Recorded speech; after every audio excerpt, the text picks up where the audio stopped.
Perkenalkan, saya Dendi Wijaya, NPM 213402516201. Saya akan membahas tentang pencatatan penerimaan bunga atas investasi obligasi. Bunga obligasi. Bunga obligasi merupakan keuntungan obligasi yang biasa disebut dengan kupon obligasi. Imbal hasil yang disebut yield bisa diperoleh dari kupon obligasi ini. Namun, beberapa hasil imbal yang bisa didapatkan tidak bisa dipastikan. Jumlahnya tidak menentu, bisa naik dan bisa turun. Hal ini berdasarkan pada jenis obligasi dan kebijakan penerbit obligasi. Tingkat suku bunga berbeda-beda dengan menyesuaikan keadaan ekonomi pada saat itu.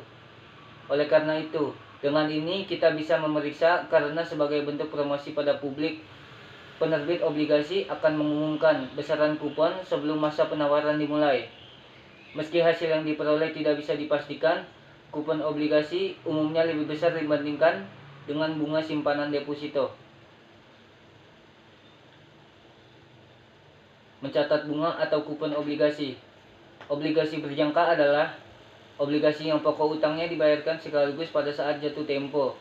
Itulah sebabnya, untuk obligasi berjangka pokok utang, obligasi identik dengan nilai jatuh tempo atau nilai nominal.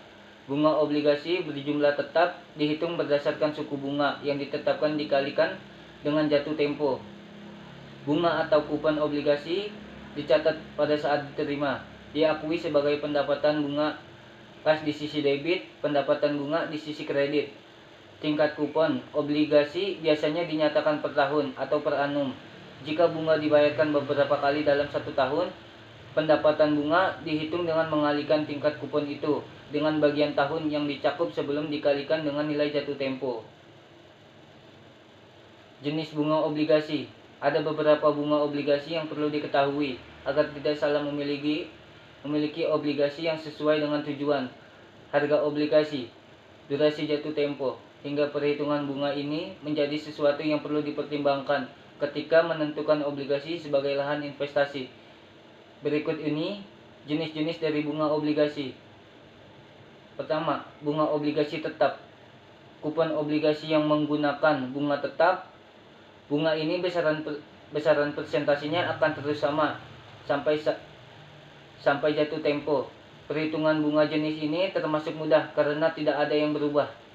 Pembayarannya dilakukan secara rutin dan bisa memilih dibayar 1 bulan sekali atau 3 bulan sekali atau sesuai dengan kemampuan.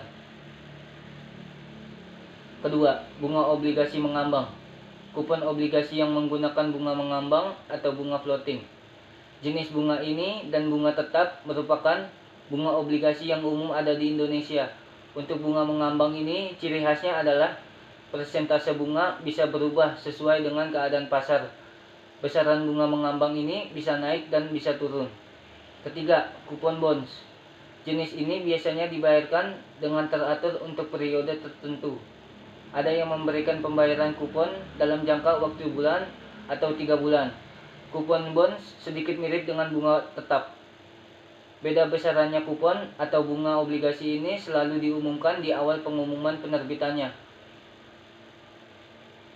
Keempat, zero coupon bonds.